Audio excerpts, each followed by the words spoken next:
What is going on, everybody? March is here and motorsport season is in full swing.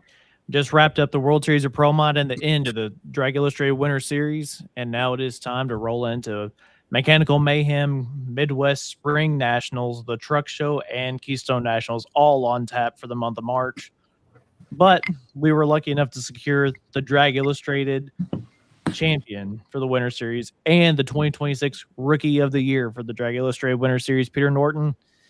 Peter, we did an interview with you back in July, and I don't know if any of us would have suspected that we'd be sitting here talking about this already.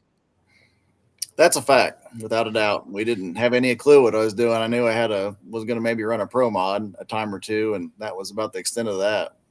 Yeah, because I think you had just acquired the blower car last time you were with us? Mm-hmm. That's correct. And now we've sold that off, right? I think it ended up going to Yeah, we took Brazil. it to Snowbirds, and my friend Nick Taylor ran it there. Then I sold it to a guy from Brazil, so it's gone. Yeah, I think so now we're in Centrifugal Hurricane Motorsports, and I'm only guessing by the decal on the side. This one's gonna be hanging around for a while. Yeah. Oh, it's treated us well so far. We picked the car up. It was Jeff Rudolph's ghetto sleigh. We picked the car up in November, I think. Had it here at the shop for a day, and then took it down to David Reese in Georgia, and he just kind of changed some stuff over and got the motor put in, and we picked it straight up there and went to Snowbirds. And that's the first time I'd sat in it, was at Snowbirds. Got Mark from DSP to come pour my seat, and then we were off to the races. Yeah. So you talking about that just makes it even more impressive. Going from the blower setup a couple of times this summer, and now you're in the centrifugal. How big of a change was that to begin with? I mean, that's what I was going to ask. How big of a difference is driving that? We can see a lot better. So the blower car, I'd worked with the Slimmies a little bit, and we'd been out to Empire, and I'd done a couple test passes, got my license pass. We'd gone to Martin, made some more test passes with it, and I think I went through like Q1 of that race, but I wasn't even planning to race there. We were just going up there to practice, and that was all the time I spent in that car. I still have it, a radial car that's a Nova that I bought from Brian Markowitz. It had a Proline motor in it, so I got to talking to Proline about a Pro Mod motor and just need to find a car that was set up for centrifugal, because that's the direction I wanted to go. And then I got hooked up with Ricky Jones, kind of through Proline, and he's been my saving grace, I might say, walking me through the early stages of my Pro Mod career here. Yeah, you're certainly off to a hot start, I guess is the best way to put it. But what's it been like growing through these first three races? I mean, you said the first time you sat in this car and even drove it was at Snowbirds. I mean, to do what you've done in three races has got to be close to letter A, unheard of, and B, it's just flat out that impressive. Yeah, I don't really know how to explain it. I mean, I guess I never, really not even been in a car to drag race, but a couple times just we went to King of the South with a Nova I had, and that's really the only drag race I'd really been to. We were down at the World Series of Pro Mod in 25 with my family just to watch. So you maybe heard me tell this story on my interview that, I had talked to Sheltons and stuff about Pro Mod and all that, and just had followed that class a little bit, but I'd never even seen a Pro Mod in person other than PRI until we went to that race. And so after I watched them, and we walked around the pits a lot, and then I really started paying attention to what was going on. And it's just I don't know, I guess the car and I are getting along, and I've had some really good help as far as learning about the car and help with driving all that. But it's just kind of come natural to me, to be honest with you. Yeah. So you heard Brian Loans talk numerous times about tractor puller gone drag racing, Yeah. and how your driving ability in tractor pulling, which you've been around the pulling world for a long time, and you've drove a lot of stuff, and your driving ability in pulling, I don't care what says, is great. How much of that has rolled over into the Pro Mod world to teach you how to drive in the Pro Mod world? I wouldn't say it's anything about the driving, really. I would say what I'd attest to tractor pulling would be the kind of that feeling in your ass when something's going wrong. That's the thing about pro mod. You gotta, they move around a lot, and so you gotta have that. If it's gonna shake or go sideways, you better be ready. And you get that feeling. I guess really probably what I would correlate most of the pro mod would be the mini, because the mini moves around a lot, and Sure, control and that kind of stuff. Which pro mod you don't throttle control, but you do have to pedal it on when the track's maybe a little bit questionable. So there's not a whole lot of, other than going straight, there's not a whole lot of correlation between the two, to be honest with you, or that I see at least. yeah. I think that was one of the points that he kept circling back to, was like how mechanical everything is on the pulling side compared to kind of what you guys have in the pro mods. Yeah, that's a thing. And yeah, I mean, the pro mod, it does take a team. I mean, the tuner, the crew, the driver, all those things have to click together, and everybody's kind of going to be on the same page. Sometimes you got to back it off, and sometimes you got to know when to get after it. And we just did a good job of making those decisions. Yeah. I'm not surprised to hear you say it was something seat of the pants. That's something I actually said to these guys after Street Nationals. You had taken a couple of rounds on a pedal job, and it's like there had to be something in him that told him, I need to do something now. And you were able to react quickly. Yeah, I said that's like when you're out in the woods at your RZR after about 14 beers and going up a hill sideways. That's kind of the feeling you need then. In the mud. True that. But, I mean, you see a lot of these guys get sideways and get in the wall, which it could happen. Man. Don't get me wrong, but you just got to respect the car and make sure that when you are going to get back into it, the thing's headed in the right direction. Yeah. That's the way I look at it. That first round was getting a little hairy there. I can't count the amount of cars that I saw all four tires were off the ground at one point. What did that do to your psyche? Because I'm pretty sure the pair in front of you in the first round, one of them had all four tires off the ground.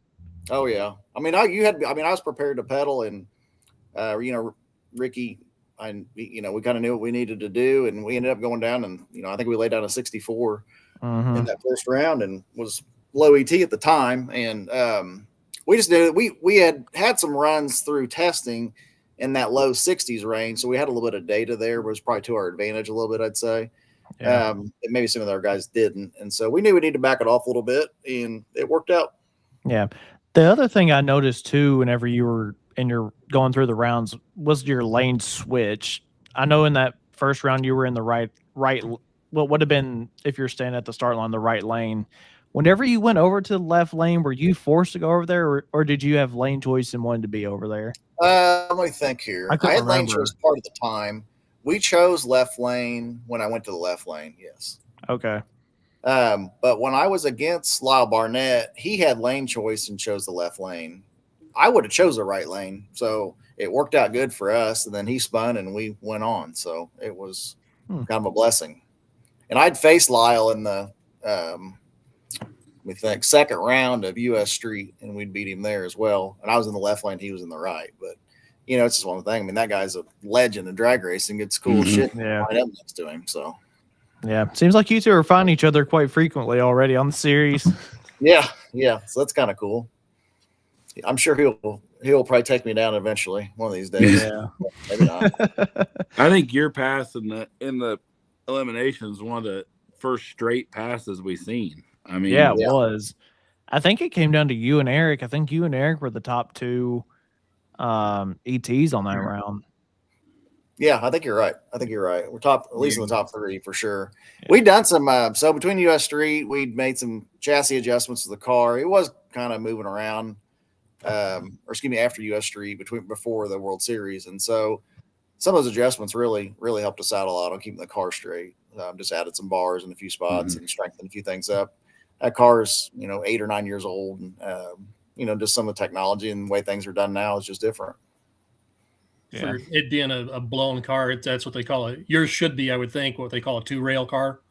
Yeah, double frame rail. Yeah. Yep. So, I mean, it's, when that car was built, I don't know what pro mods were making in 2017 or 18, but probably 1,500 horse less than they make now, I'm guessing, or something like that. Just like the pulling world, Peter. Yeah, just like the pulling world. What was a pro stock making when you started compared to now?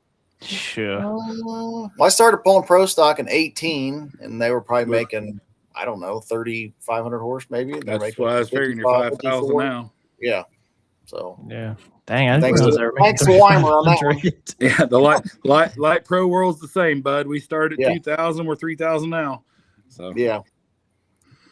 So that's and you know, I don't know, you know, as far as the racing goes, like it's hard to kind of grasp all the weight addings and stuff like that. And it's amazing that, you know, 5 or 10 pounds here and there is a number or whatever. It's a lot of these things I just got to learn just because my inexperience, but it's little bitty changes, and you know, weight's everything, weight and spots, and you know, being able to, you know, just move weight in the right direction to keep traction, but keep the front end down, all that kind of thing. That stuff is correlation to pulling, I would say. Really? probably the mini more than anything, isn't it? Yeah. Yeah, small Minis, increments. you just got to put it all in the nose.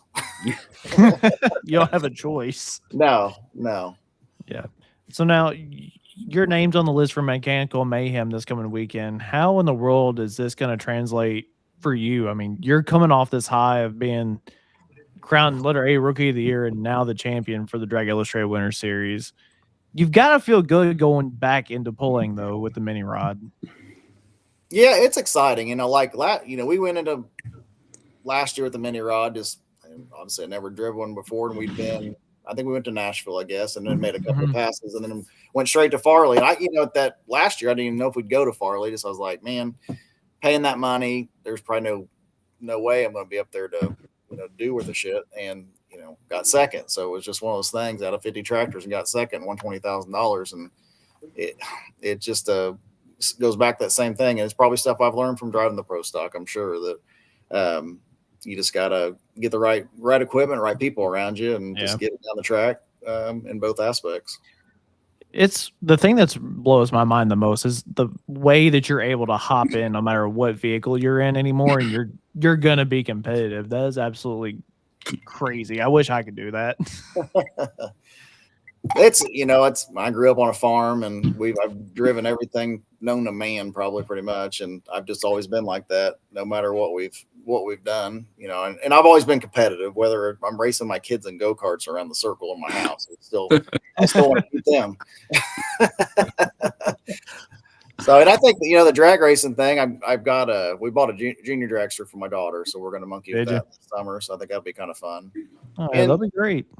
The drag racing's different as far as we made 18 passes at World Series, so I made 18 passes down the track. Goodness, while we're there.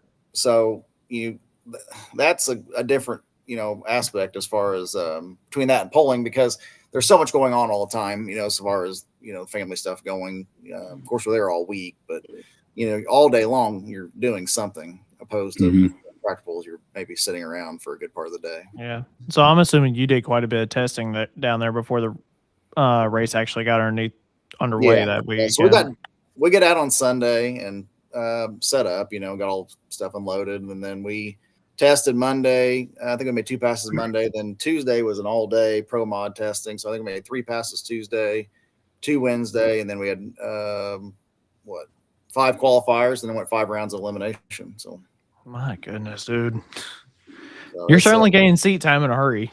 Yeah. I mean, that's the thing is, now I've got 40 passes under my belt, and so it's I'm starting to get comfortable with the car. And it was always at the beginning, everybody said you just need to get to a point where you're not ahead of the car, but with the car. Like when I first go, I wouldn't even pay. I was having a hard time when I'm shutting it off, going through the traps and all that stuff. And now I can get all that down, get my routine down. I'm paying attention to the scoreboard. Like I bet for the first 10 or 15 passes I made on the track, I didn't even think about looking at the time on the board. So just write it down like, hey, was that one mine? Yeah. Like I'd be like looking for my phone to see if get the app out, or like calling on the radio. Did it win? So yeah. All that stuff is just going to take experience. I mean, there's a lot of these guys you line up next to have been doing it their whole life and got tens of thousands of passes under their belt. So, but that's also the cool thing about it, I think. Like I said, it goes to show how awesome my team is. I mean, I pray I can keep them together for the rest of my drag racing career, because they're badass. So, yeah. So what went through your mind whenever Eric red lighted there, and you learned then that it was going to come down to you and Randy for the championship? We didn't. It's kind of funny. We didn't pay attention to the points. Like I wouldn't even had the points on my mind. We were 10th going in. Like Kai Kelly and I are pretty good friends. We talk a lot, and he was 8th, and I was like, "There's no way we can get up there." And he's like, "Well, there's points and a half. Maybe there's a chance." And so we got down through there. Well, they kept talking about the points thing, and I heard him say with a loudspeaker something about. I think there were still 4 people that could be it. I think it was maybe Kai. It's Kai and I and Eric. I think Stevie gone out maybe, and Randy. Randy. Boy, this is getting serious now. But I mean, there's so much math and all the points and a halves and this stuff they do, and so I wasn't real sure. And we got up there, and they had the points champion banner in the chip draw area. So we got up there for chip draw, and I went back there and I stood in front of it. So we'll go ahead and take my picture for the points championship, just kind of kidding around. So it was kind of funny that you got my picture taken as a points champion. So and that's we went up there, and Randy. I mean, Randy Rutherford's a legend. The Pro Mod and his car is amazing. He's got the best of everything. He's a good driver, and so I drew him. I was like, man, this could be a tough one. So I think he got on an interview and told everybody he was going to win already. So that probably got us amped up a little bit better, anyways. Yeah, I think he did too. I always have to beat that guy. Yeah, no kidding. So it just, like I said, it just worked out in our favor. At that point, and I cut a good light, and we made a straight pass and didn't shake, and got right down the track. Loans had some good calls for you this week. Yeah, he did. When you beat Randy and had the points title, his call there, which I wasn't following the points either. We were working the show, so I was watching on and off my phone, when I could or whatever. And we had a group chat going. It's like, when's Pro Mods? How much longer? We're all watching it. My data I was love out all the classes, but my particular data weekend was going out on my phone, so I told these two, I was like, let me know when he's getting ready to run so I can turn the hotspot back on and watch it, at the show or whatever. But Loans' calls for you were good. He does a hell of a job. Oh my God, he's a phenomenal job. I want to see if that guy can talk on my funeral or something. I think just say something nice, man. It's cool. Charles, you and I had the conversation too. And I didn't know this until you had told me. It's like how much Brian is a tractor pulling. I don't want to know if fans necessarily the way to go with it. He's definitely about it. I've known him for about 8 years, and I've been trying this whole time to get him to one, but he's just so busy. It's very difficult. Yeah. Well, didn't he shoehorn that drag racing deal between was it Randy Davis and the Super B tractor out west, didn't they, or out east? They did it. Yeah. He may have, yeah. In Galot, yeah. Wasn't he behind that deal? Yes, he was. Mm-hmm. Yeah, it was on Put Up or Shut Up. You ought to listen to Von Bauer talk about that one day. I can only imagine what he. It's only a half-hour show. If you watch that show and watch between the 3 rounds how much the track gets, shall we say, redone, that might give you an insight of what Vaughn has to say about it. Yeah. Oh man, Peter, go ahead. Peter. The one thing I've had like 4 or 5 questions asked me this weekend about the number on your car. Obviously, we all know what it is, but you want to talk about a tractor pulling or tractor farming. Yeah. So I like picking your number on your car, and so when you're doing that, like when I had the Perfect Storm Super Farm as a 4450, and so everything I always, like your password on this or that's always use 4450. So I went ahead and just used that for my car number. I was like, you know what, the pulling people are going to get that, and any farmer might get that a little bit, and so that's always been the correlation to it, I guess. I think there's been 3 or 4 people ask me this week, what's his car number? I'm like, come on, if you are at tractor at all, you got to think about what that means. Yeah, exactly. Come on, people. Yeah. Rob Russell, when he first saw that I put that number on there, he's like, I knew that's what you'd do. I can hear Rob saying that. Oh yeah, 100%. My favorite was after Peter and Caleb Morton Racing Hot Mess Express did the interview. Loans just deadpans in the camera. I feel like there's magic when Morton talks to Norton. I heard that one. That was a pretty good inclusion there when he touched the Morton connection. Try She saying was, that 10 times fast. So in US Street, like, she interviews in the track. So when I beat Lyle, she's like, because her and Lyle are buddies, and so she's moping over like, I gotta interview this son of a bitch. She just beat Lyle. She's all happy to interview Lyle, then comes down, has to interview me. I said, you look so disappointed to talk to me. She's like, no, it's not like that. So she's been a lot cooler since then, because I was giving her such a hard time about not rooting for me, and so now it's like she goes out of her way now. All of a sudden, you're a favorite. Yeah, You got it. I tell you what, Flo and all the crew there just does a fantastic job. I mean, if somebody that's going to come on and watch drag racing, they can get all the aspects of it. I think they do a fantastic job. Yeah. Talking to drivers, getting in the pits, explaining things to people that don't know. And they make, I mean, Wes Buck, I'm telling you, that guy is promoter of the world. He's badass. So I was going to say the same thing. Flo, we obviously watch it for Pro Mod or for you guys, and then watch it a lot for USAC, during the summer for the sprint cars, and all around Flo just does a phenomenal Chili Bowl coverage this year. I'm going to watch that Tulsa Shootout. Yeah. Second to none. I mean, unreal what they do. Yeah. I mean, and there's a ton of stuff to watch on there. I mean, it's a good bang for your buck if you want to watch. It is 100%. Yeah. And I think the deal with, he had doing with Amazon, I think that went really well. He talked about the numbers from US Street, but I'm not sure how they were from World Series, if they got all that data back yet or not, but I'm sure it was awesome. Oh, I can't imagine. It's got somebody said the other day, I don't remember who it was. Somebody told me the other day that they thought the Chili Bowl was going to get to do that this year on Prime and Amazon or Prime Video. Yeah. Oh, that'd be cool. Yeah.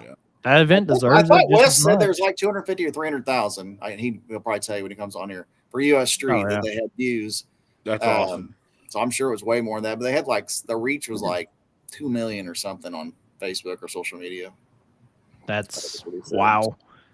And that's what needs to happen. I mean, all these things that are happening on IHRA, and that goes for pulling and racing both, trying to get some of the money back in, but the money follows the TV. So if the TV can come in, it's good for everybody. It's good for the fans. It's good for the racers, pullers, promoters. All those things are driven by TV exposure. So, I think as long as they can continue to press this along, it's going to be really good for everybody. It still baffles me some of the things that make ESPN, and yet we can't get tractor pulling on ESPN. Oh, you had it on there this year. Well, yeah, but not on a regular basis. I think you take motorsports as a whole right now, and I'm not talking NASCAR, IndyCar, that kind of stuff, but the World Series Pro Mod, I mean, what Full Pool did with ESPN, what IHRA is doing, I think motorsports as a whole is making its on the up and up again. It's coming. People definitely are. The streaming services have definitely helped that for sure. Yeah. I asked Vic Alvarez when he was down. I don't know. He was down for taking pictures for the just down by the car way after the race, and I said, "You ever going to get Cletus in one of these?" And he's like, he'd like to do that someday, but doesn't have the time. I was like, the way he is kind of catapulted, 100%. NASCAR is just crazy, which is awesome. I mean, people can relate to the guy, so I think it's fantastic how that's working out. I was flying around the bald eagle. Yeah. So I'm curious, from your perspective, what are some of the differences that you see that drag racing does that we could do better in the pulling side of things? Now that you've kind of been in there and been at like places like the World Series of Pro Mod and Snowbirds and US Streets. What's a good question? I think there needs to be something happening in the middle of the day. You go to a 2-day hook and you've got Friday night, all day Saturday, trying to drag people in. I think there needs to be some sort of, I don't know if they just need to spread the show out throughout the day or what. It just seems like, as I've been through drag racing, there's, practice and this thing. I don't know if they could have a practice thing. Maybe that's an idea is, if a guy could come a day early and hook to the sled and make a practice shot. I mean, you can do that at Louisville if you want to. Some of those things I think would be good. There are some similarities between the two, but there's a lot of differences as well. And I think that maybe creates some problems. I might be letting a secret out of the bag, but for the NTPA Southern Swing events in Florida, you will be able to do that. Really? Do it? Yes. That's Really? fantastic. Well, that's good.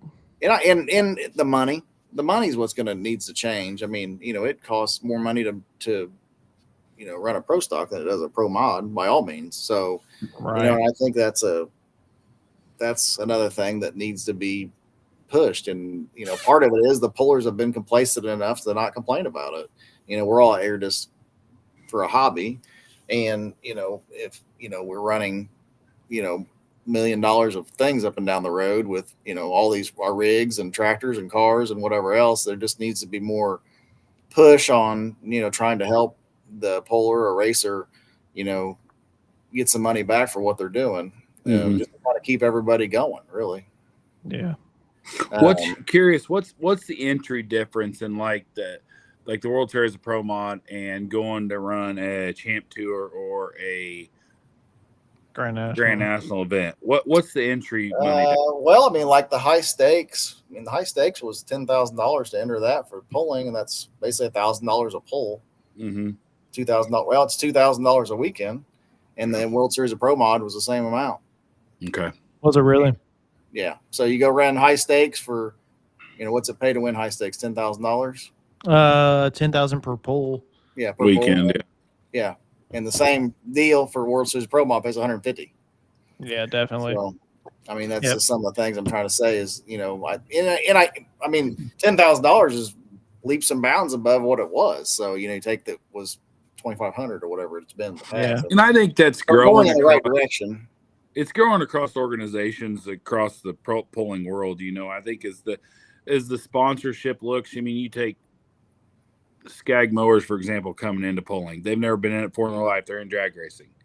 I think it's coming. It's growing. It'll get there. But yeah, no, I see what you're saying. I was curious what the entry difference was compared to the payout. Yeah, I think like the IHRA entry for drag racing this coming season is like $500, I think, for Pro Mod, and pays $50,000 to win. So, well, that's a difference. Yeah, yeah, and then they've got like the Triple Crown thing, and the high stakes is like that. Some of these, big pulls, big races, RJ with the $50,000 to win. Those are the things they need to have more of, I think. Some of these big payout to win, get a bunch of people there, have some, make it 3 days where you could have the thing I hate about the polling mentality, and a lot of it's not pollers, it's the other people. There's nothing wrong with paying a little bit of your purse. I mean, you do it in Pro Mod, you do it in everything. Now, does it need to be all that way? No, but there's nothing wrong with paying a little bit of your purse. Sure. Yeah. Sure. Yeah. I agree. Well, Peter, before we let you go, Wes Buck just jumped in here with us. I'm going to let him say a couple of things before you jump out of here. I know you got some stuff you got to go work on. Go get the Mini ready for Fort Wayne. Yeah. Yep. Wes, how are you, sir? Playing guitar, waiting for you guys. Just chilling. How are you? Man, I'm fantastic, Awesome. Here with the champ, the man, the myth, the legend, a name heard round the world. Absolutely incredible performance from my guy, man. What a weekend. What a weekend for this dude. Peter and I have not known each other very long, but we've become buddies very quickly. And his whole group are like here, let me move this one. You're going to move it again here in a minute. I'm going to change the camera again. Because I'm like large and in charge, and everybody else is like. Well, you are the man, so. I don't know about that. But no, I couldn't be more proud of him. I didn't have to wonder very long when I saw Ricky Jones was who he chose to kind of, be the tip of the spear for them as a tuning person. I've known Ricky since he was like, I don't know, in his late teens.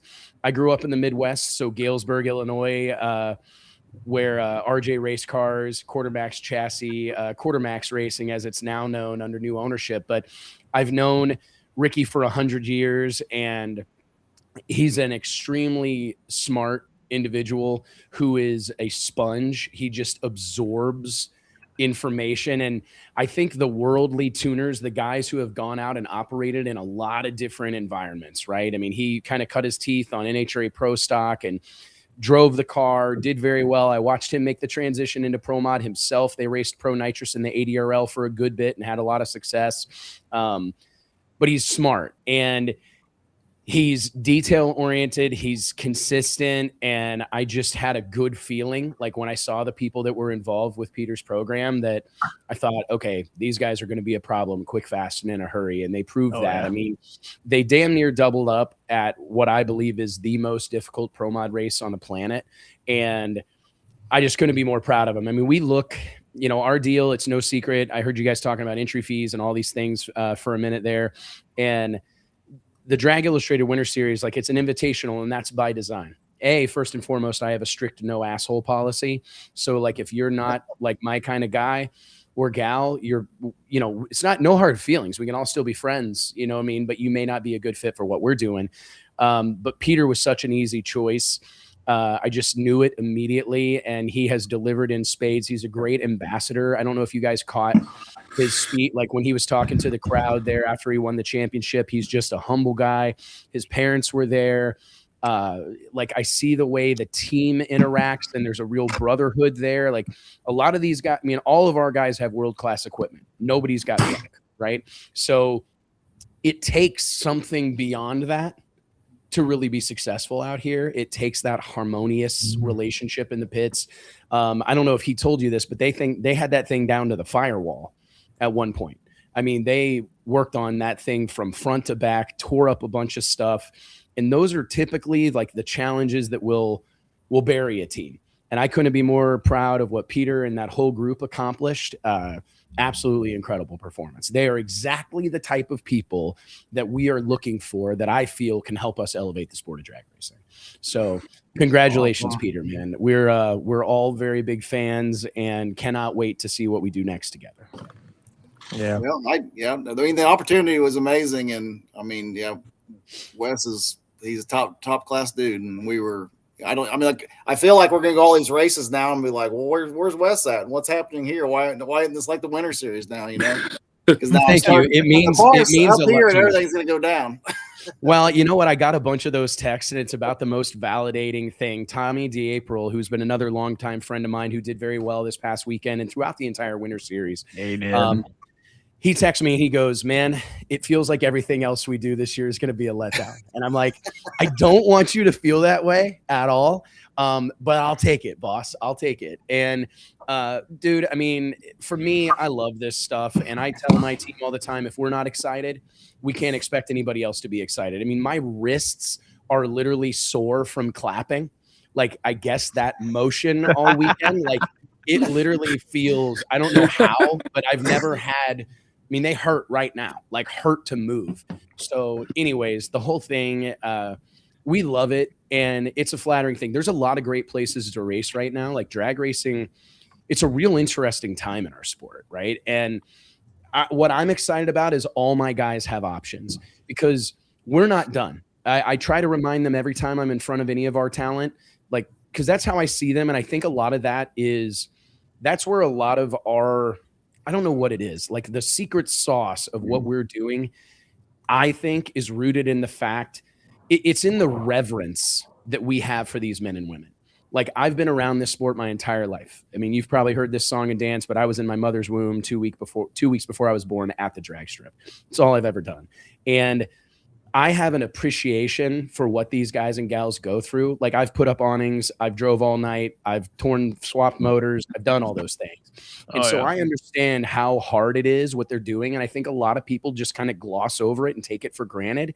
And like, the reason we put on such a big deal when somebody wins is I raced with my old man my entire life. My dad's in really poor health right now. He had a stroke about a year ago and he's just not recovering from it.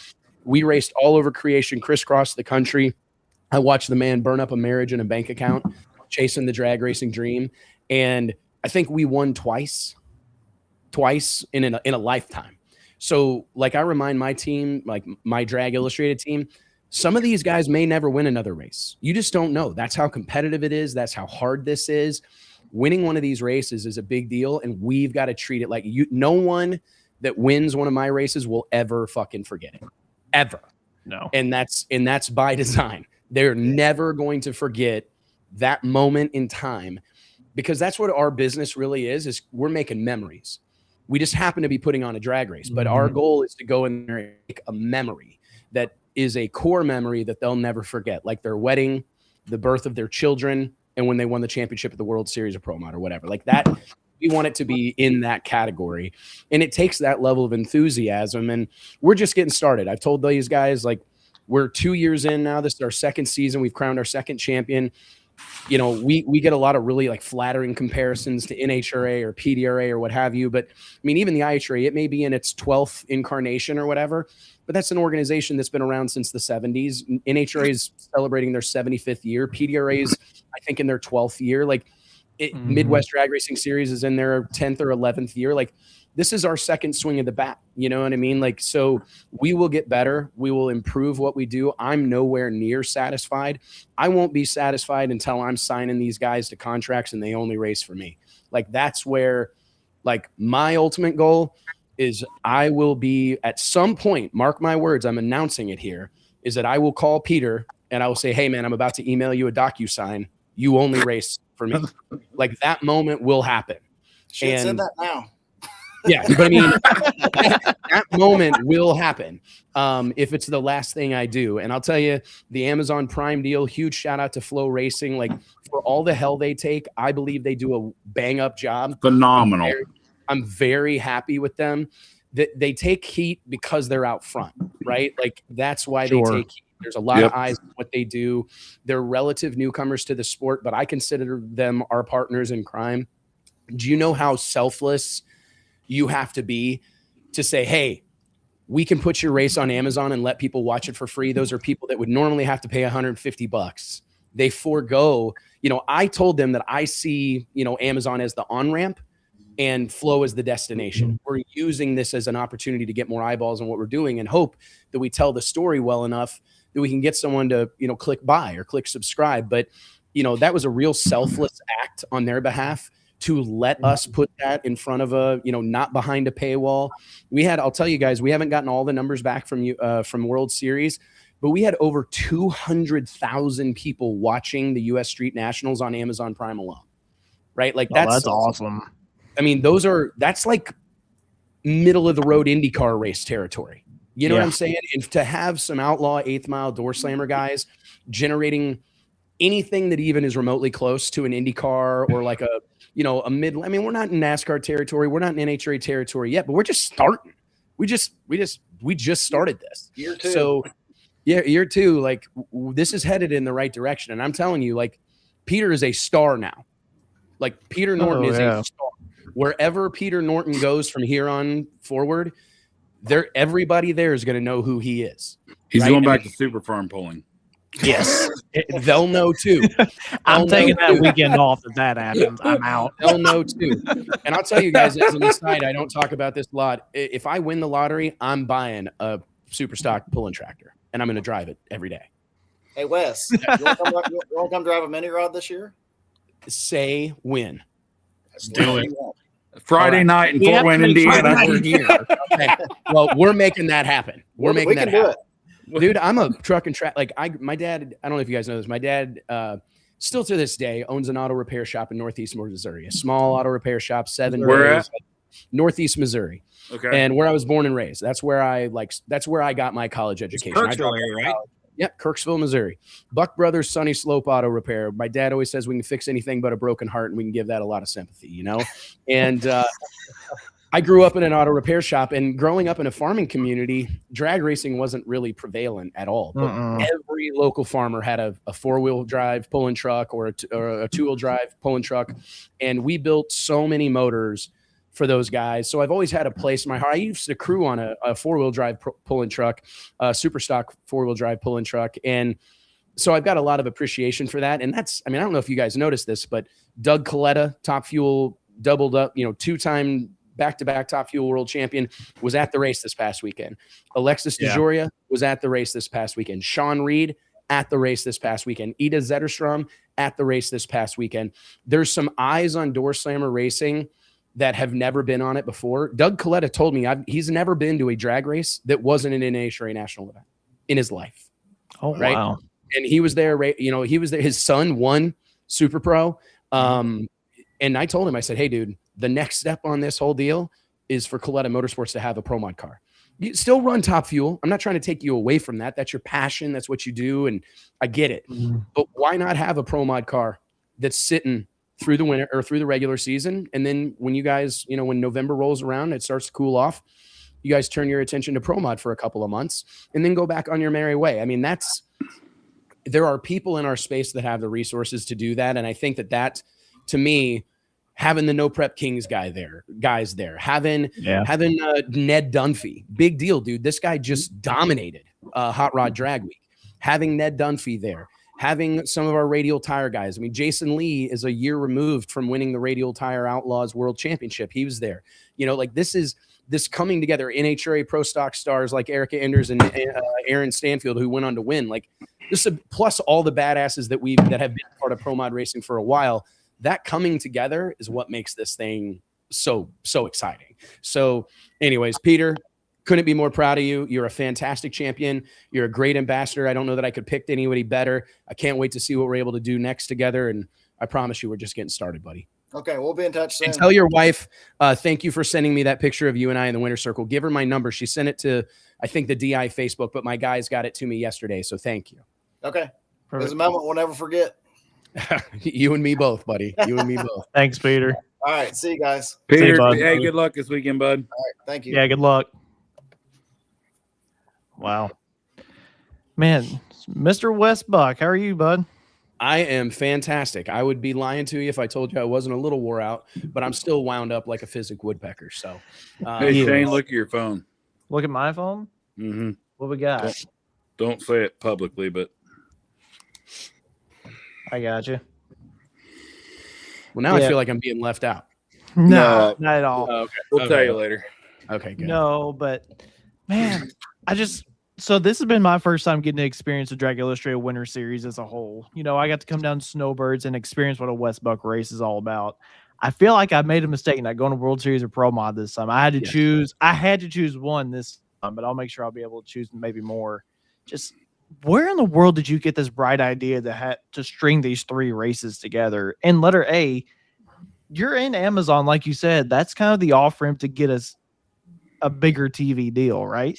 Yeah. I mean, 100%. I mean, for me, it's a long story, dude. And I'll tell you I'll accelerate it because you guys know that I can talk, so I don't want to wear out my. Hey, you're good. We're good. But really, it all started. So I started Drag Illustrated in 2005, and it was a necessity-driven thing. Like I looked at our sport, and I felt like the coolest things were the things that weren't being talked about. Right? Like every sanction and series had their own publication, had their own magazine. NHRA had National Dragster, of course. IHRA had Drag Review.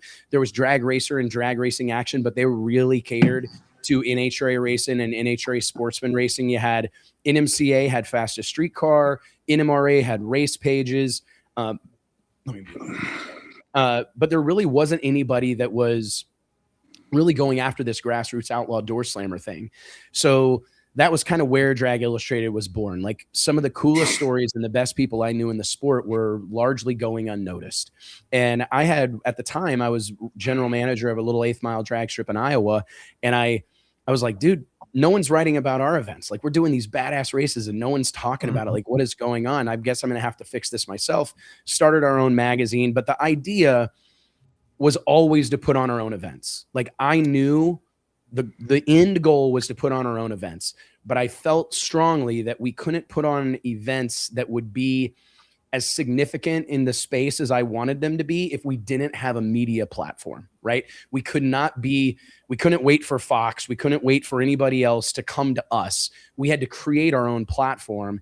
And once that platform was created, then we started doing our own events. So like in 2017, we'd been in business for 10, 12 years. We put on the first World Series of Pro Mod in Denver. And I knew that like this was the next iteration of what we do. Like I wanted events to be the tip of the sword for our business. And the World Series of Pro Mod was really a rain out. I was sitting at an ADRL race in Charlotte, North Carolina. It was, I can't remember what year it was, but like maybe 2010, something like that. the 80RL was kind of going through a transitional phase, and I went to the event just to show my support, and it got rained out. So I'm back at the hotel, and this is when, this is before Drag Illustrated was like a fashionable thing, right? Like I didn't have a friend in the world, you know what I mean? Other than like the ones I brought with me. So I was there by myself, and I went back to my hotel, and I sat down in my room, turned on the TV, flipped to ESPN, of course, and the World Series of Poker was on. And I'm like, what is this shit? Poker, right? So I'm watching it, and I'm no sort of gambler. I've picked it up a little bit since then, but I'm watching this, and within like 15 minutes, they've got a hook in me. Like I'm watching it, and there's like, they did such a great job of introducing all the characters, and like there's the old 10-gallon hat, old school poker player. Then there's like the trust fund baby, this young rich kid. There's like the mathematician kid with headphones on and sunglasses and his hat pulled down low. And there was some like good looking chick that's like, way over the top. And I'm going, they introduced all these characters, talked about their backgrounds and how they came from all these different places. And the next thing I know, I'm like waiting for the river card. What's it going to be? Like I was invested. And as I sat there, I go, why can't we do this with Pro Mod? Like if they can get this, like why doesn't drag racing have this? Where it's all these different personalities, all these different stars. Like, what are we doing wrong? And I still have the notebook. I was looking for it when we brought it up. It's here on my bookshelf somewhere, but I carry these I write everything. I take a lot of notes. And so I literally started writing down notes on a legal pad. And I'm like, World Series of Poker. And I scratch out poker and I put Pro Mod, World Series of Pro Mod. And then I just started riffing. And I'm like, okay, invite only, winner take all, no qualifying. We're going to do shakedowns, draw names from a hat. We're going to make this feel like a street race, like an old school shootout. No second prize. It's winner take all. Nobody shows up to these things for round money. Like somebody wants to win. You know what I mean? Like the guys I'm going after are guys that are here that want to win. And it was like it was just an idea, and I put it all on paper. Big money buy-in, you know what I mean? I wanted people to have to spend some money to play this game, Right. And so, anyways, over the course of time, I just kept this notebook, and I kept adding things to it, And I was actually at a race in Las Vegas, the NHRA race on Halloween weekend, like second to the last race of the season, and my dear friends Kale and Cody Crisp, who are part of the Bandamere family that handle a lot of the track prep and things and infrastructure stuff at Bandamere Speedway. I've been buddies with these guys forever. And we were sitting at a table having some cocktails or whatever, sitting around telling stories. And they're like, what are you working on? And I said, man, what I'm really working on is trying to get somebody to help me do this race. Like I can't get any track operators to talk to me about it, and nobody's taking me seriously. And they're like, well, what are you thinking? So I just thought, you know what? Screw it. Their family runs Bandamere. I'm going to try to plant a seed here. So I just give them the same kind of pitch I gave you guys. And they're like, you need to talk to our Uncle Sporty, like immediately. And I'm like, okay, well, you just let me know, because I'd love to talk to you. He's like, our family's big on taking chances, trying things. You need to talk to Sporty.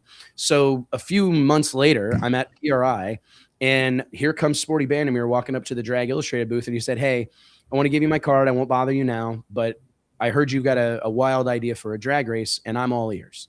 So I took his card. I was excited. I didn't even let the day end, I don't think, before I called him. And I said, hey, we need to talk about this like right now, because if we're going to do it, I felt like the timing was right. And all of these things in life oftentimes are about timing. And I said, let's do something. So he agrees, like, hey, if you want to do this World Series of Pro Mod deal, we want you to do it, Bandamere. Let's do it. And it's a long story, but like one thing led to another. We put on the event, had a very successful first year. The challenge, and this is a common thread in business, is location, right? I mean, and that location is not only geographically, but it's also on the calendar, right? And we were trying to do that race in Denver, Colorado in the heat of summer, early in August, a couple of weeks before the US Nationals. And it was just very difficult to overcome some of those things that I had no control over.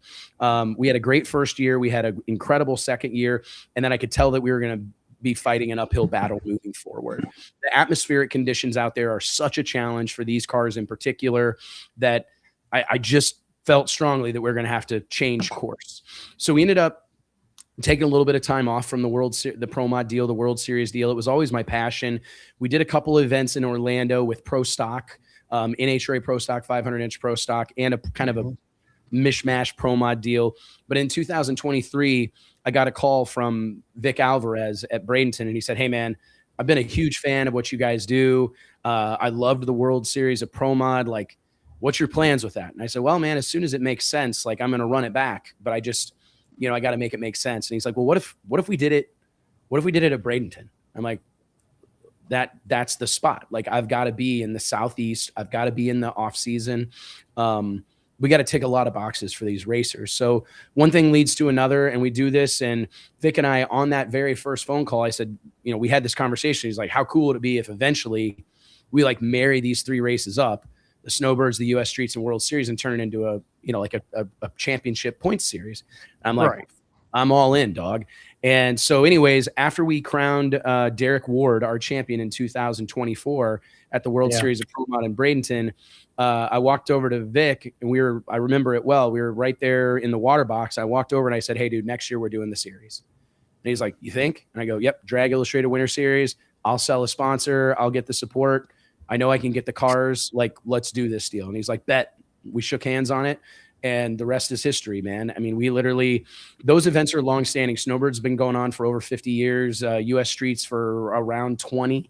So I didn't want to come in and just take those events over. There's a lot of thus the reason we run radial cars at those events. Like, you can tell if you're a student of this stuff, you can tell that the look and the feel of World Series is a little decidedly different than the first two races. We didn't have near as many cars. Like, there's some things that, but anyways, we're evolving, and I couldn't be happier with the way things went this year and last year for that matter. Crowd turnout, the fan support, we are so blessed, man. I was bumping into fans from Newfoundland, from Europe, from Australia, from Puerto Rico, Dominican Republic. I met a couple guys from France. I mean, all over the Middle East. Like, it's insane the amount of people that travel across oceans to be a part of that. And I really, it's just a crazy idea that I believe Pro Mod is the universal language of our sport. I think they're cars that look like cars driven by cowboys and cowgirls. They're life-size Hot Wheels, dude. Like, if to me, if drag racing has a best foot to put forward, it's Pro Mod. And it's recognized and successfully contested on a global scale, which you can't really say that about anything else in professional drag racing. Like, I'll never deny that Top Fuel and Funny Car, they're the quickest, the fastest. They shoot flames out of them, all these things. But every time I go to an NHRA race, and this is not a disparaging comment because there's no bigger supporter of the NHRA than me, but I'm also observant. I can't help but feel a little bit like I'm on the set of Jurassic Park. Like, these T-Rexes and Velociraptors are badass, but the sons of bitches are going extinct. You know what I mean? Like, it just is what it is. And Top Fuel and Funny Car has gotten so expensive, and we've not been able to make the yin match the yang, right? Like, you're spending $5 million a year to potentially win $500,000, right? Get good exposure for sponsors, but not what $5-10 million should produce. So it's a challenge. And I think the best thing that's happening in Nitro right now is the involvement of Richard Freeman. It's no secret that that Richard's a close personal friend of mine, but seeing what himself, along with KB Titan and everybody else in Pro Stock did to breathe new life into Pro Stock racing, if they are able to bring that to fuel racing, your boy could be singing a different song in a couple of years for sure. But right now, I see Pro Mod as the most accessible, high-level professional category of drag racing that exists, and I think we are at the bottom of the mountain. Like, we've got a long way to go, a lot of opportunity. Let me ask you this: how much do you see other motorsports starting to cross over between each other? Because Peter's not the first tractor puller that we've had that's gone drag racing. We've got the Sheltons. We've had a couple of them come from drag racing and turn around and go back. I mean, have you seen that more and more over the last couple of years with these events specifically? I think it's increasing. I think it's increasing. I mean, is there a greater example than Tony Stewart? I would argue not. Right. And I think that he is probably like our shining example. I was going to mention the Sheltons as well, but I think there's some value. Getting to make a bunch of runs is a big value. Like that's Peter one of said the that before you got on tonight. Okay. You know, he Yeah, mentioned that's how what many Peter said. runs. I have always struggled with truck and tractor pulling because of unload, do all this work, make one pull, and unless you're in like a pull-off situation, load it up. Yeah. We're done. You know, Pull-offs don't exist anymore either. yeah, I mean, so They it's like should. that's how far behind I am on truck and tractor pulling. But like that, I remember going with Wayne. Wayne Ellis was this guy's name, a good friend of ours. He was one of my dad's best customers, and we would go run his truck. And I remember we would drive hundreds and hundreds of miles to some truck pull, make one lick, and load it up and go home. You know, and I would tell him like, dude, you should buy a bracket car. At least we could go make like 20 runs.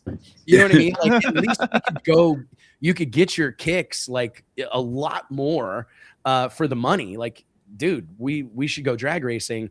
And I think that there are some guys that are just going, hey, for all this money I spend, I want to drop the bomb on this thing more than once. You know what I mean? I want to feel that feeling more than once. So I think when people start looking at like the return on investment, like in the fun factor, drag racing is a pretty significant one.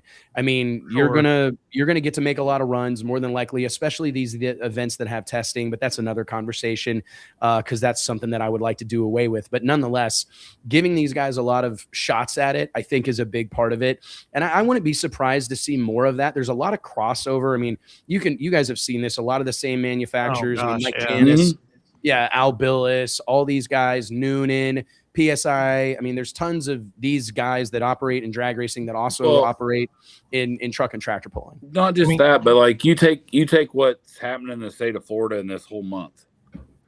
I mean, you got Florida's a busy place. You got the Gators. You got 2 weekends of NTPA Grand National Pulling. You got 3 vehicles on display at the Gators from NTPA. You know, obviously Ned and NTPA are working, you know, the deal. I think the whole motorsports realm in the state of Florida this month is unreal. A guy could take the whole month of March off and be in Florida doing drag racing pulling all month. Yeah, there's no doubt. And I hope that we get more. Like I'll tell you, and this is like an open, you know, opportunity for anybody. If there's a boat racer, a circle track racer, a Baja racer, a dirt bike racer that has interest in what we're doing, I can make it happen. You know what I mean? Like we have the ability that we can make that happen. We can get you licensed. We can get you in a car, because I think we are like, the next step for us is like, what do I got to do to get Travis Pastrana in a pro mod? What do I got to do to get one that's actually really weighing heavily on me recently is Donald Cerrone, the former UFC fighter that has been racing some off-road stuff, doing some bull riding, doing some other, like because that's what I was so excited about Randy Couture, you know, getting involved in drag racing, because once you get, I mean, honestly, like 40 is an old man in combat sports, but you've got a lot of life left as an athlete, really. You know what I mean? Like you've got another decade or more that you could be more than able-bodied enough to compete in drag racing. And if you were able to carry some of that stardom and some of that audience over to what we're doing, compete at a high level, drive something that's crazy fast and dangerous and going to give you all those thrills you're looking for. Maybe not exactly the same as, you know, walking into a cage to fight somebody, but I would argue that Aaron Stanfield and Peter Norton very much felt all those same feelings that a cage fighter would have felt Saturday night under the lights at Bradenton. So I just feel like our sport, you know, for a sport that's been around 100 years, we're on fertile soil, boys. Like there's so much more to do. Like I think it's that way. Motorsports we're that way right now.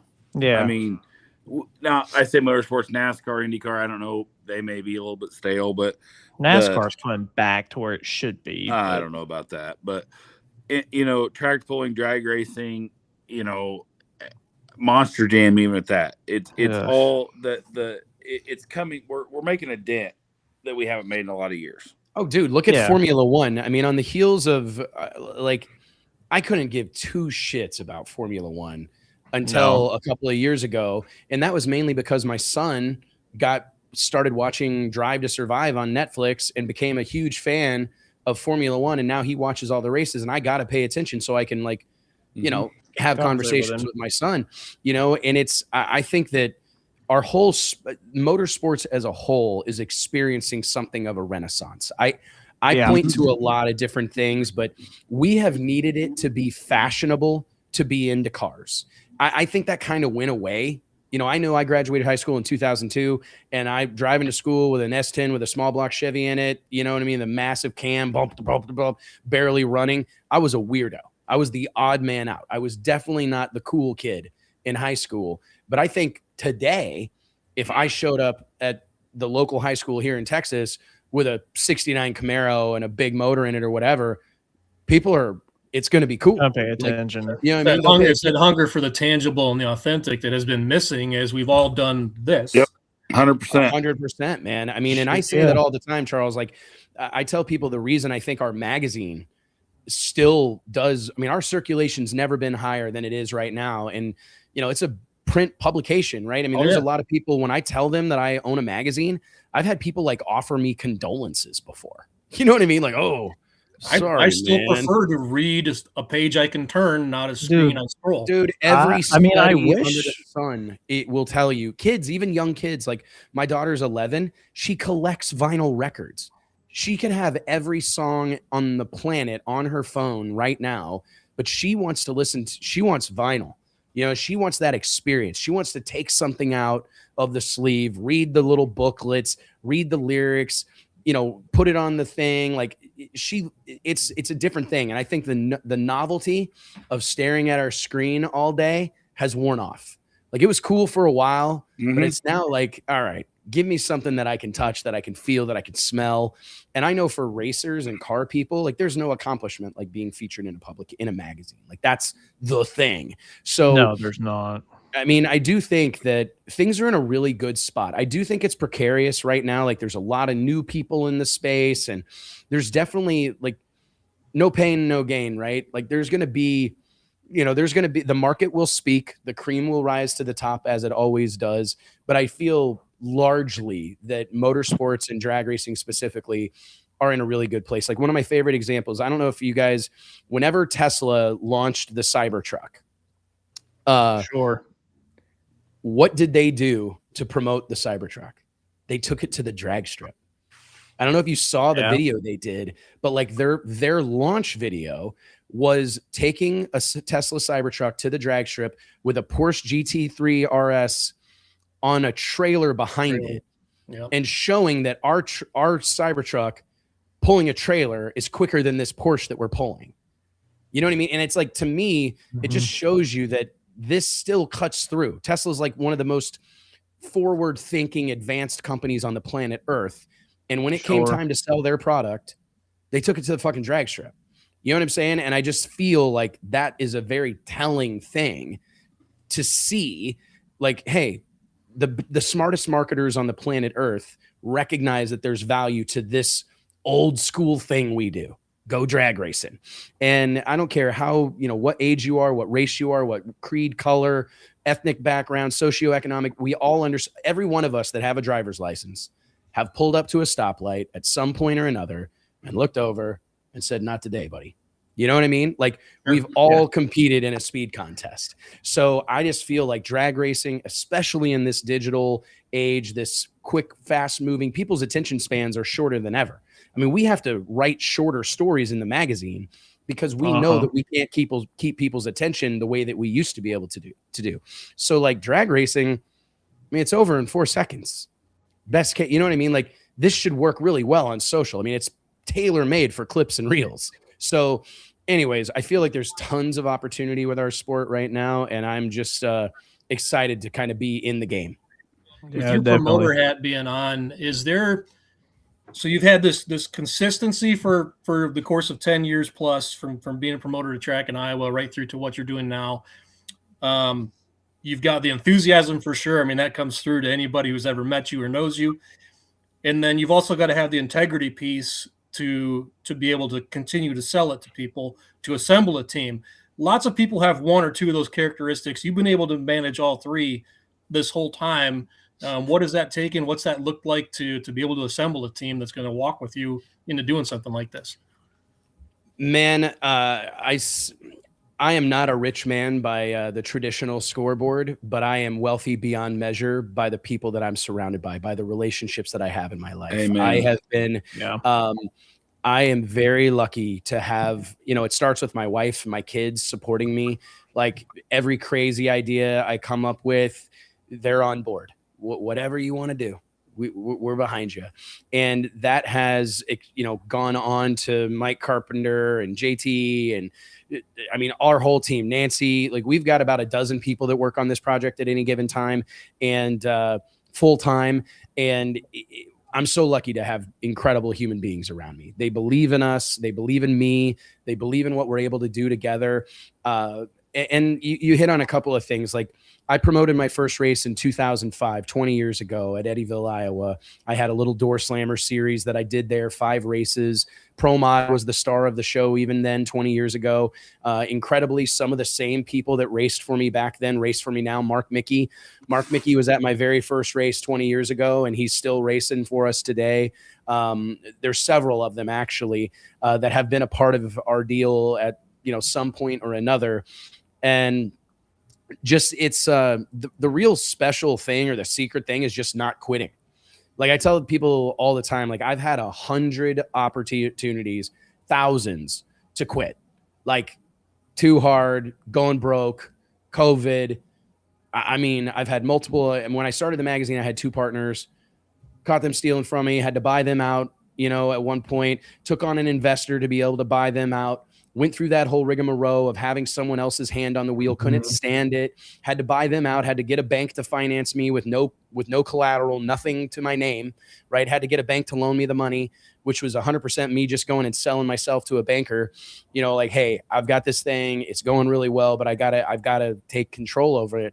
And so I've had sole ownership of Drag Illustrated for, I don't know, a decade now. And I've had 100 reasons to quit is what I'm trying to say. Like everything that you can imagine. I've had opportunities to sell it. I've had opportunities to take on partners or investors.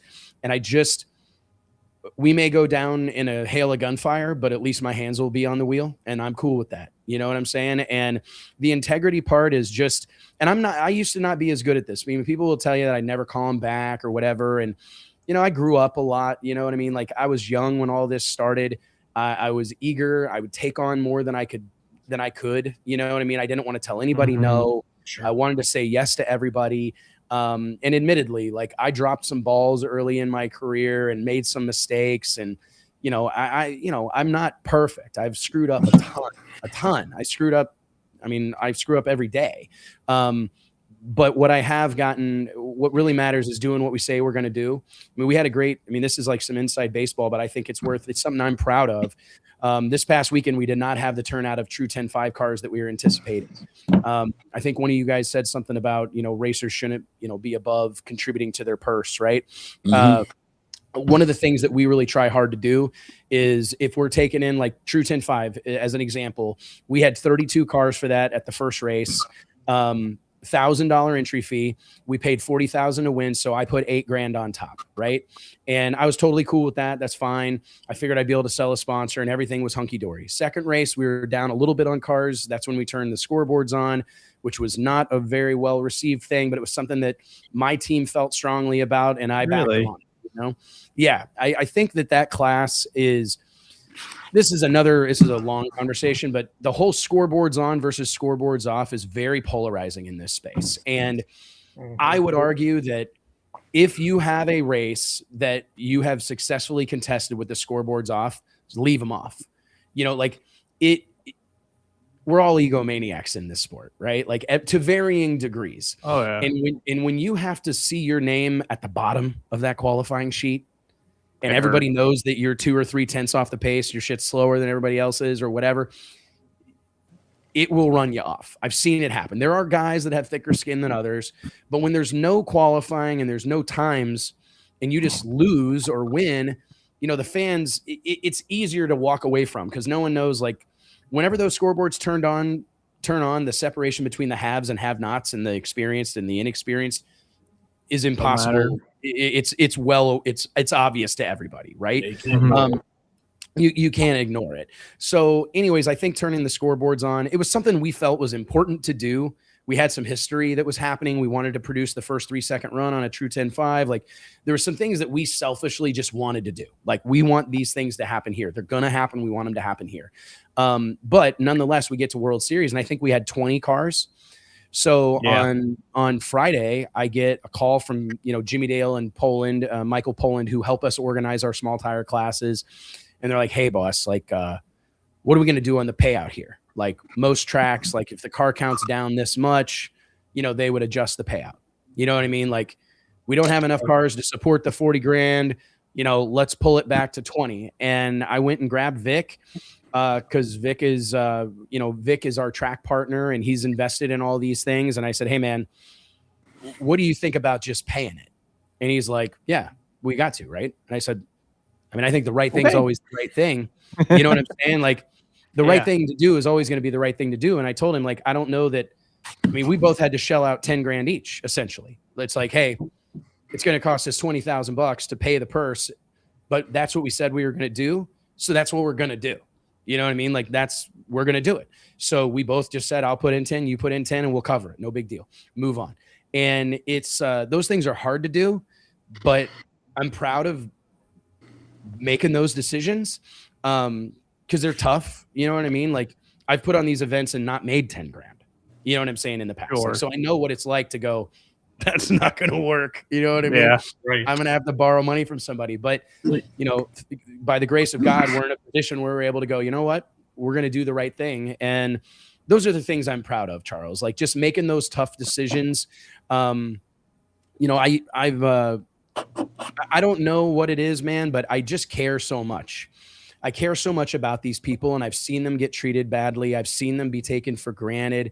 I've seen all of these things over the course of time where it's like, I think the magic in what we're doing is really, we have like, it's just like a marriage. The best marriages are between two equally yoked people. I don't need you. Sure. You don't need me, but we're better together. Right. And I feel like that's what we have with our racers. There's plenty of places for them to go race. Right. But like, there's something special where they see us as a partner. We see them as a partner. We do these things together. We're inclusive. We're communicative. All those things. And those are the things I'm really proud about. Like we have great racer relationships. None of these guys have to, worry about coming to talk to us if they have a question, if they have a concern. And a lot of it is just treating them like the rock stars that they are. Like if, Peter Norton calls me at 9:00 on a Friday night while we're racing and says he needs 4 tickets for his mom and, his mom and dad and some friends, you get whatever you want, Peter. You know what I mean? Like you get whatever you want. And I think that that's something that is unique, is that we just take care of these guys. They know that we're going to do everything we can for them. I've helped guys get sponsors. I've helped guys get cars when they crash theirs. Like, and we're proud of that, man. Like we're going to do anything we possibly can to help them. I think in motorsports in general, sometimes the organizations, the promoters, because I pull, Shane pulls, Wyatt pulls, Charles announces. Sometimes the promoters in general forget that we are their show. Yeah. They forget that we are the ones that are putting a show on to bring their crowd into their stands. That happens. It happens a lot. A lot more than it's taken for granted. Should. Yeah, I think a lot of that just comes from, like, dude, I raced my entire life with my dad and my uncles, right? So Buck Brothers Racing was my dad and his 2 brothers, and we all raced door slammer stuff all across the Midwest. And I watched my dad get treated badly by some guy at the gate, or get, lied to, or, the purse changed without any knowledge, or, I've seen all these things. And one thing that I will never let, no matter how much pain it takes or causes us, I will never sacrifice the integrity of our competition. Like I will never, ever sacrifice the legitimacy and the integrity of what we're doing. And I'm going to treat these guys like the talent, because that's how I see them. And there's a lot of the people that have raced for us in recent years that at one point or another, I probably stood in a merch line to buy a shirt from them or get their autograph. 100%. I look yeah. and it gets me in trouble. I mean, I'll tell you guys, it gets me in trouble. I look at all these guys and gals through rose-colored glasses, and I look at them with big eyes, and I'm their fan. I'm their biggest fan in most cases. But I also think that's kind of where the magic happens, is that I am the biggest fan of what we do.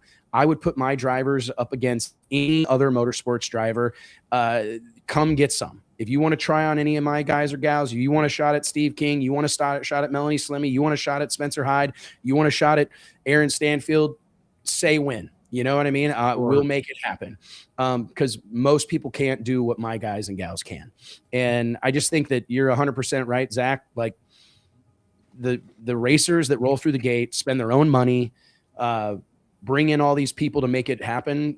Like, by God, the least we can do is treat them like we care and treat them like we appreciate 100%. Yeah. At least I we agree. do. You know, I And tell that them, goes a long like, way. these are guests. These are guests at our house. I'm going to treat these people the same way if I had y'all over for dinner. You know, we're going to try our best to be nice to you. You know what I mean? Sure. And that's and it's not always perfect. Our rule is be nice until it's time to not be nice. You know, yeah. and you will know when that time comes. Yes.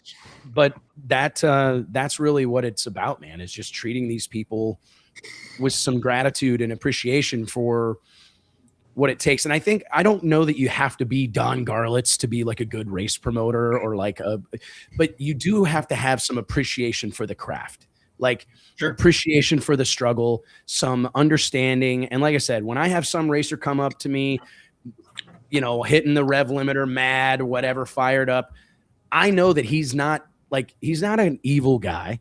He just drove 20 hours from fucking Saskatchewan or whatever. He hasn't slept in 2 days. You know what I mean? His wife's mad at him. He's missing his daddy-daughter dance to be at this race.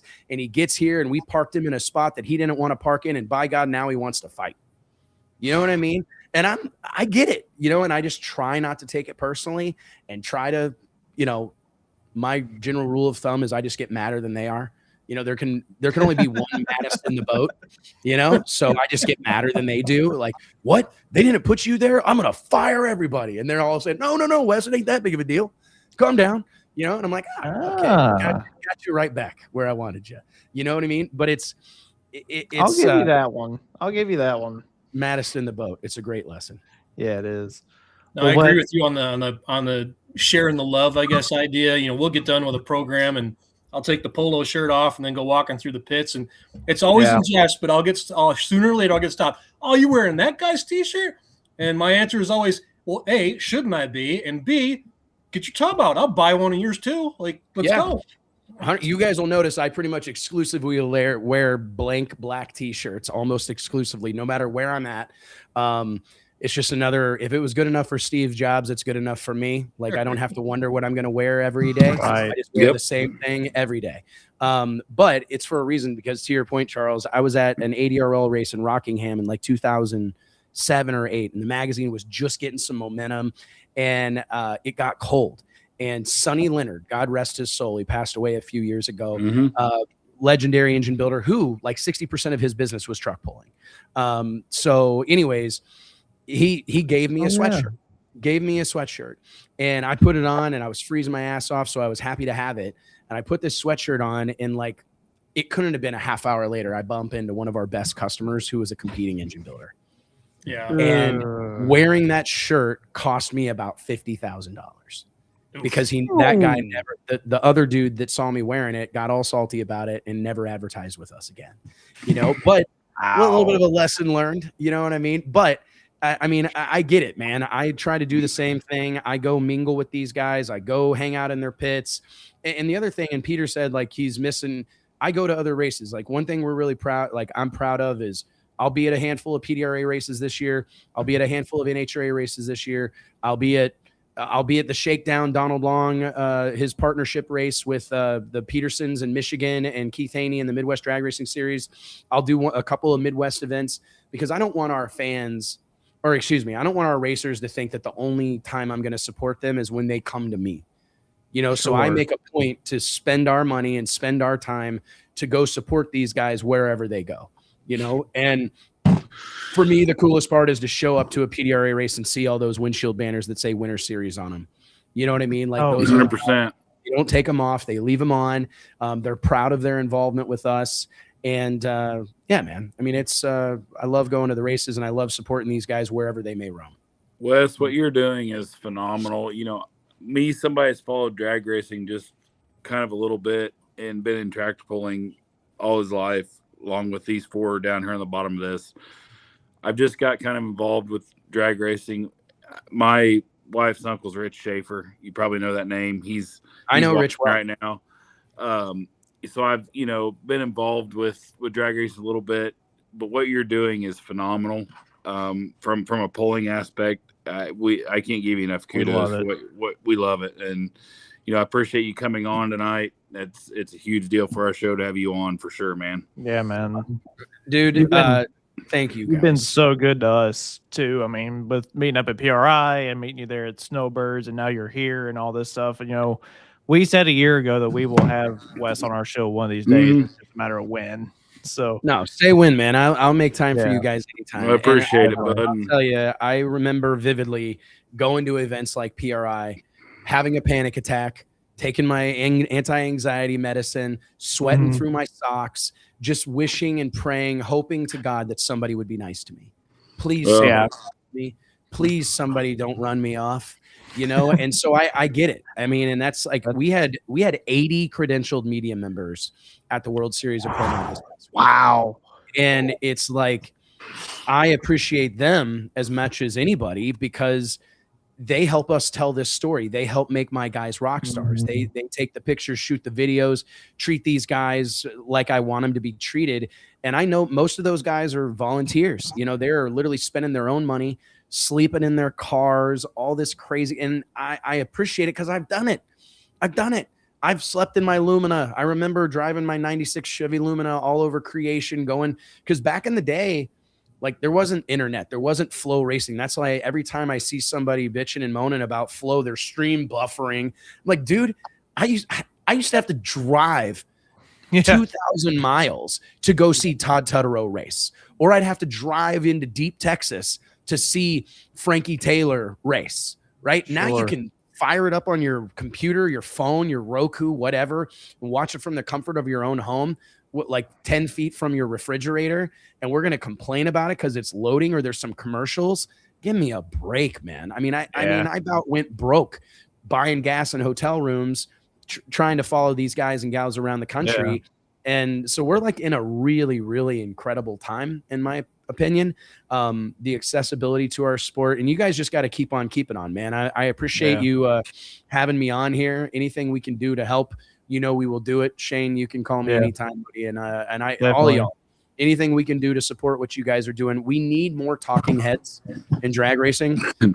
I'm long-winded and I can ramble. Listen, talking is my favorite thing to do, but I can't do it alone. Like that's one of my favorite things to see, like Stevie Jackson and Lyle Barnett and Courtney Enders, their podcast is popping off. Steve King and Jason Harris's podcast is popping off. Y'all's podcast is popping off. PJ North and Tyler Bohannon have a bracket racing podcast that's doing really well. Of course, one of the OGs, Luke Bogacki, his podcast.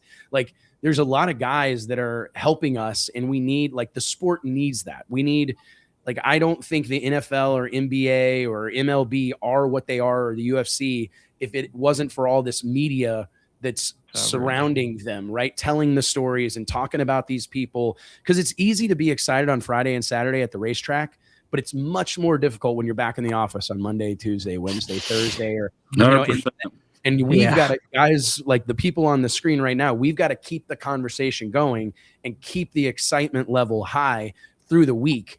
And it takes all of us, brother. So I appreciate you guys more than you know. You're doing. Wes, thank you for coming on.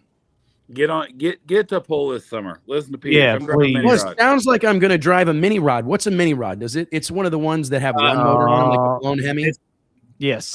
Yeah. It's a lot of horsepower, then they got weight. So yeah. All right, well, I'm in. I got a fire suit. I'm ready to go. So Peter, tell me where to be and when, and I guess I'm going truck pulling. You understand power to weight ratios, so it's Pro Mod motor in 2,050 pounds, including you. Perfect. I like the way this sounds. That is perfect. So no, I'm Thanks, all for Wes. it, man. I appreciate it, bud. Appreciate you guys. Talk to you soon. Thanks, Wes. Yep. Good night, Wes. Yeah. Wow. Wow, boys.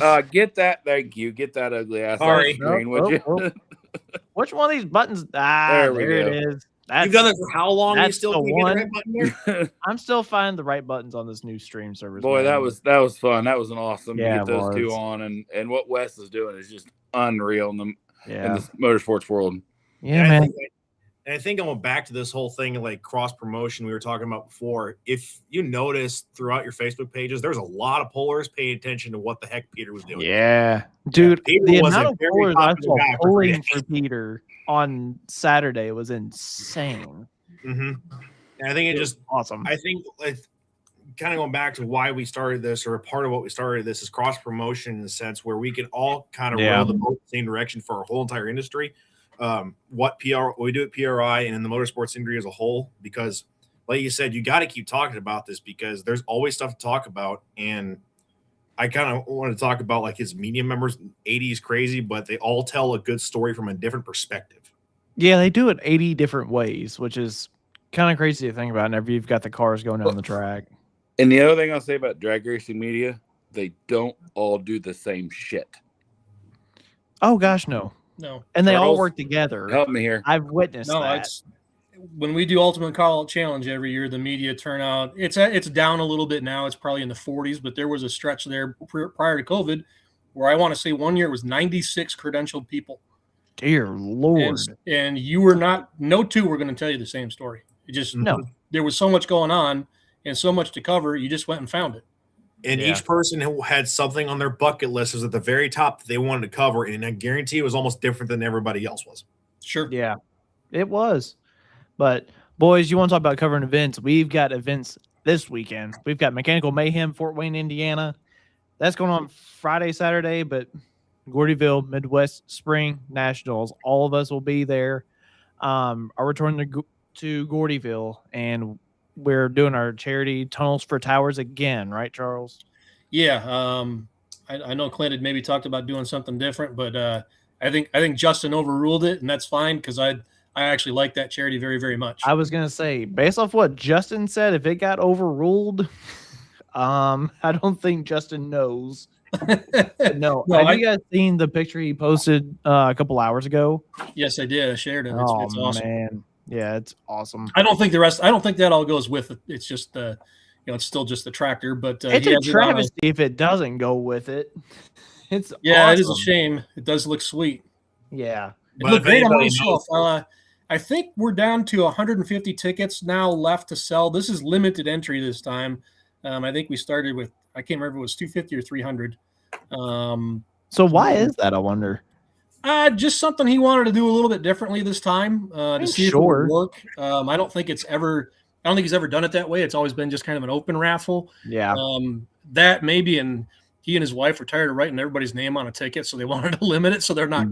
Do you blame them? Well, I agree 100%. You know, him and his wife have done this for however many years it is now, and Julie and Justin have been just godsends to this event, and I don't blame them for wanting to maybe control it a little bit. No. I don't blame them at all. I want to say this is the 8th. I think not just including winter nats and now spring nats. I think he's done some others besides, but I think he said this is like the 18th charity toy he has done.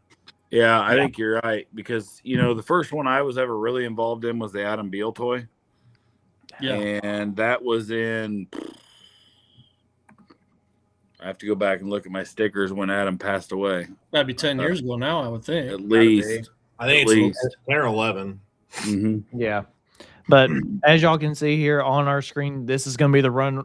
I don't know if it's the class order, but that's going to be the order for the classes in each one of the sessions. Starting off Thursday night, 6 p.m.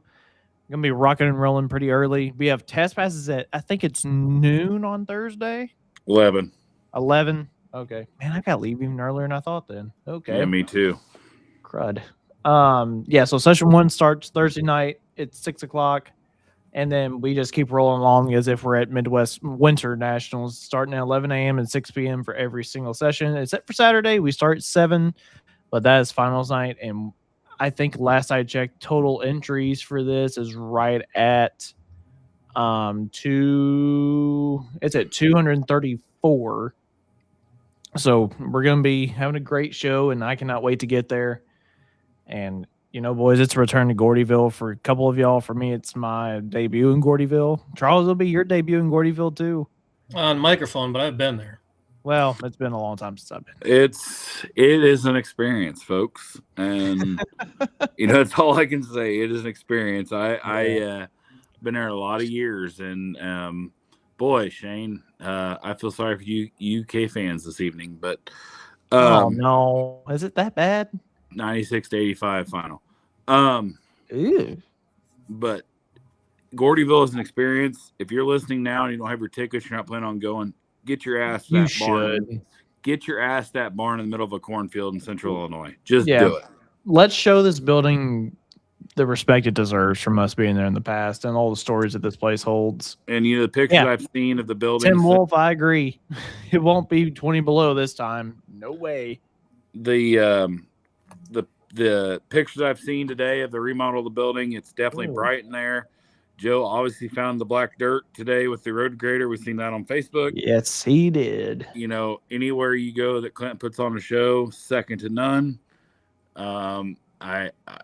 I'm glad that I wish we could have the tractor there, but some unforeseen circumstances have made that not happen. But go and watch, drink beer, help the cause, folks. Yeah, we're super excited to be there.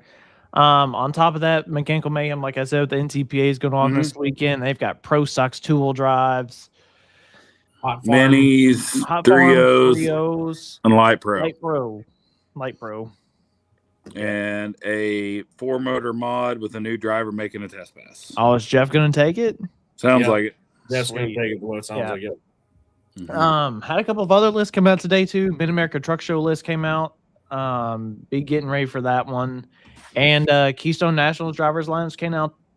Finally, they had the Pro Stock list come out for who all's going to be there for that one. And there's a couple on here that kind of jumped out at me. Obviously, we knew that the Virginia was going to be going. The two Stress Case and Nutcase are going. Bootlegger's going. Ironically, he's on this list and the Truck Show list. So I'm kind of curious to know what's going on there. They're different weekends. Things sold. So they're different weekends anyway, so it wouldn't matter if they're different. If anybody could find the truth about the whole ordeal, come on here and tell us. Yeah, because we're kind of curious. And then, Light Pros are looking good for pretty much all the pulls. Light Pros look fantastic. And then, boys, it's motorsport season's here. Charles, you're heading to the Sunshine State after Cloverdale or Gordyville? Yep, that's correct. Heard some preliminary entry numbers tonight. If there was any concern that we weren't going to have full fields in Florida, I'm here to put that to bed right now. It's going to be good. Good. You don't ever want to not see that. I heard tonight 14 light mods are supposed to be there, 16 trucks, 20 minis, 22 4.1s. 22 4.1s. I heard last 2 Sundays ago that there was going to be 20 minis by some very reliable sources.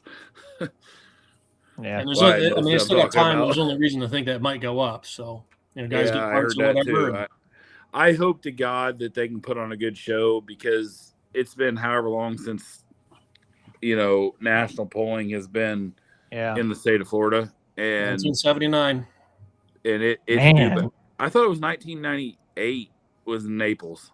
79 was the last one. No, there was a poll in Naples in '98, but it was not an NTPA poll because the Silver Bullet was there, and I seen a video. I have the video of it, but it was not a Grand National. It wasn't okay. It was not. But it's time that comes back. I think what they're doing in Florida is great. I hope it catches on. I hope this becomes a deal because who the hell don't want to go to Florida in March and pull? I'd love to. Yeah. Yep. I can tell this from work. Planting season's right around the corner because people all of a sudden are like, "Hey, it's almost April." I seen some videos or pictures of people in Southern Illinois putting smoke on yesterday. Yep. Yeah, I did too. I know Ridermans are in the field already.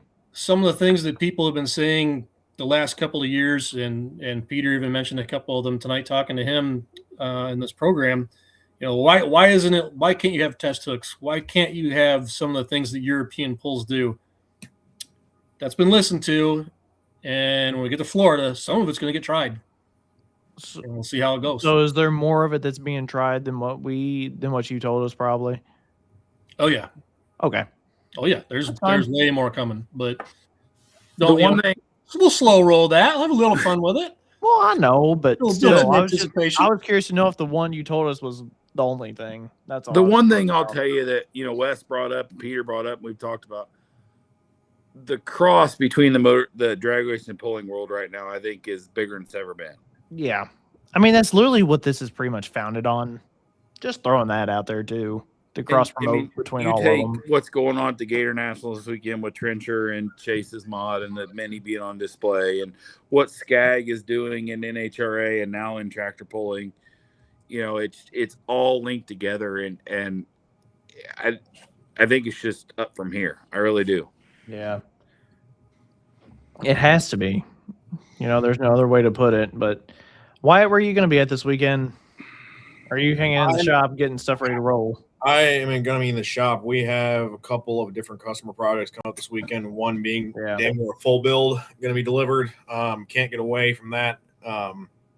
And just tractor's not going to be ready. There was a possibility the tractor might be going to Gordyville, but that does not look like the case now. But yeah, just going to be in the shop and then watching both actually kind of all three, a little bit between Gordyville, Fort Wayne, and then Gators, trying to bounce between them all. Yeah. By the way, for everybody watching, if you're not following this page now, the Bounty Pro Pulling, you guys need to jump on it. We had him on our show last week. He reached out and said he wants to come on again and kind of show off some of the revisions that he's made, but this is one of them apparently that he's done with the chain.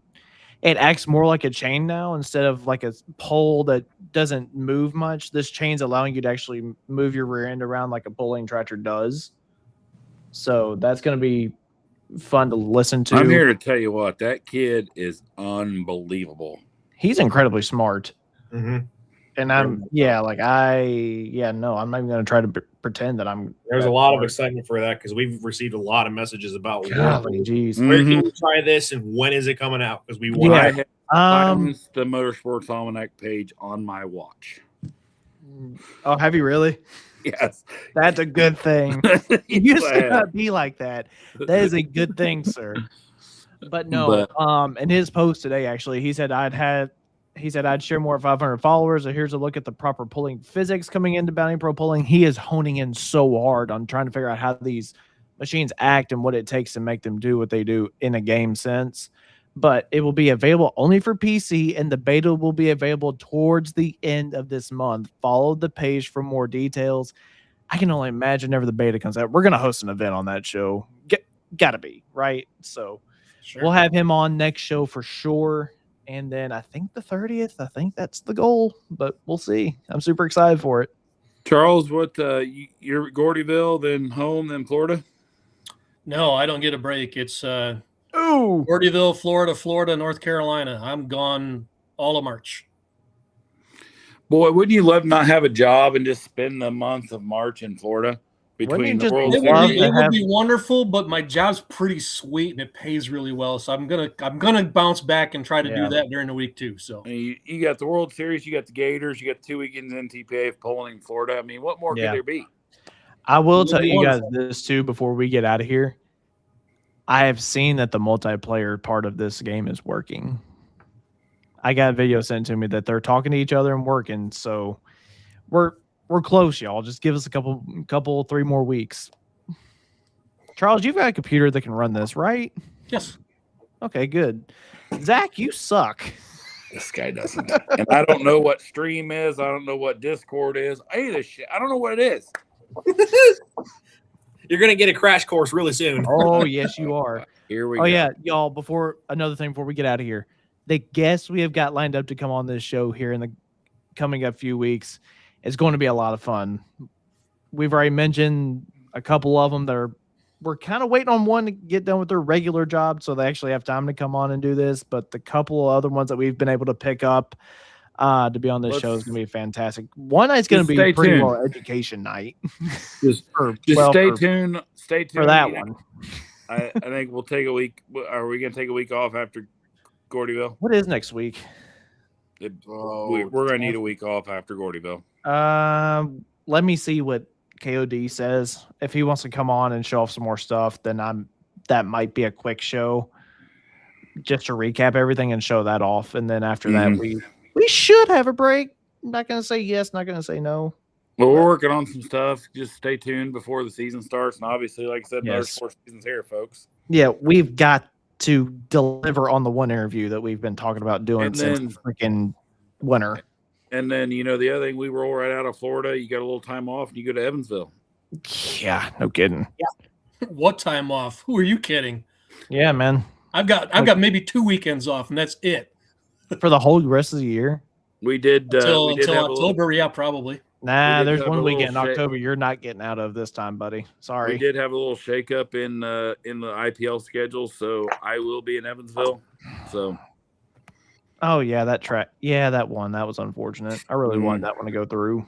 Yeah, it was a bad deal, but I understand why they did what they did. I get it. There's a lot of factors to go into putting a pole on a drag strip, and they just need another year to get it right. And I'd rather them take their year and have it right the first time. First impressions, everything, and it's I give them credit for saying, hey, let's back up and punt here for a year, and that's what we did. So. Yeah, for sure. But all right, Joe, that's gonna do it for us. Thank y'all so much for making the show what it was, and thank you to Peter and West. We will have a new segment starting before long in the show towards the end of it.